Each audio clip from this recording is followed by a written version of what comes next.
A gente vem vivendo um cenário de muito retrocesso, de grande retirada de direitos. De que forma essa situação de crise política, institucional e econômica que a gente vem vivendo no Brasil atinge mais duramente o servidor público? Na verdade, a gente vive um processo de ataques e de destruição do serviço público, e que não ocorre só no Brasil, tem uma escala internacional já há algumas décadas. A resposta às crises capitalistas, que são cíclicas, elas têm levado inevitavelmente a um ataque aos direitos sociais, ao papel do Estado na economia ou provendo determinados direitos, e o Brasil não está fora dessa realidade. Só que nós estamos vivendo, de certa forma, uma quadra dramática, porque nós vivemos um país cuja desigualdade social é muito grande e o papel de um serviço público é muito importante na área da educação, na área da saúde, na área da previdência, da assistência social, na prestação dos serviços de várias áreas.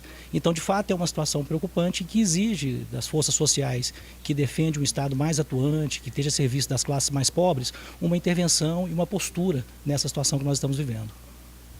E do lado da sociedade, como esse ataque ao serviço público mais atinge a população?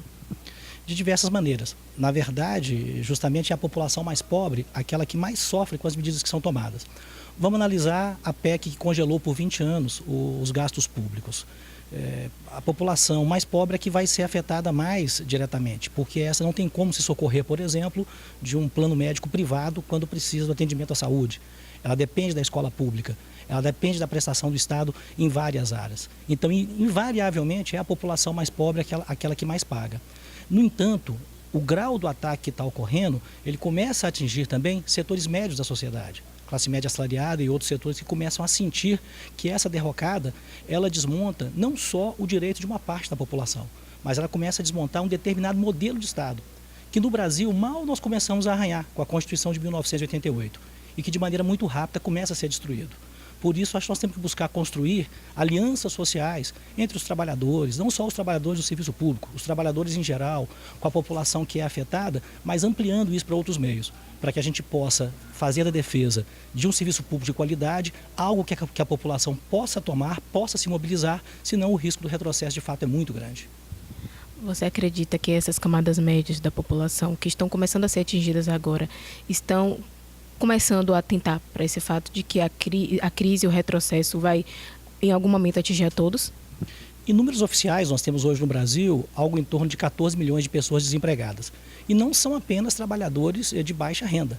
Na verdade, hoje nós temos uma exigência no mercado de trabalho de uma qualificação cada vez maior para salários que, contraditoriamente, inversamente, são salários mais baixos.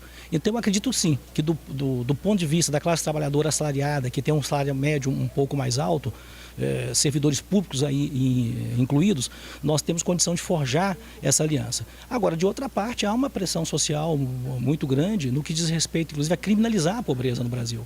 Isso é um outro lado desse aspecto, como se as mazelas sociais, os problemas de violência, tudo o que acontece no Brasil tivesse, na verdade, como responsabilidade as pessoas pobres, quando, na verdade, elas são vítimas e não responsáveis por esse grau de degradação que a nossa sociedade está vivendo. Diante da criminalização dos sindicatos que vem ocorrendo, do movimento organizado de trabalhadores, como você vê a importância da formação sindical nesse cenário? Eu acho que esse é um aspecto decisivo e que, lamentavelmente, muitas vezes é abandonado pelos sindicatos, não se dá a devida importância. A formação, ela não é um momento à parte na vida de um trabalhador sindicalizado, ela é parte constitutiva de todos os momentos, seja os momentos de luta, das assembleias do sindicato, e é um aspecto que tem que ser retomado.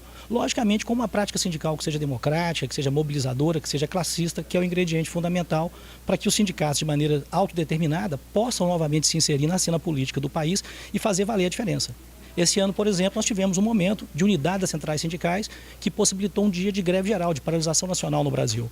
Eu acho que esse é um exemplo importante, porque não só promove a luta, como também se forma na luta. O trabalhador ganha consciência, rompe seus laços meramente corporativos com a sua categoria e começa a se entender como parte de uma classe.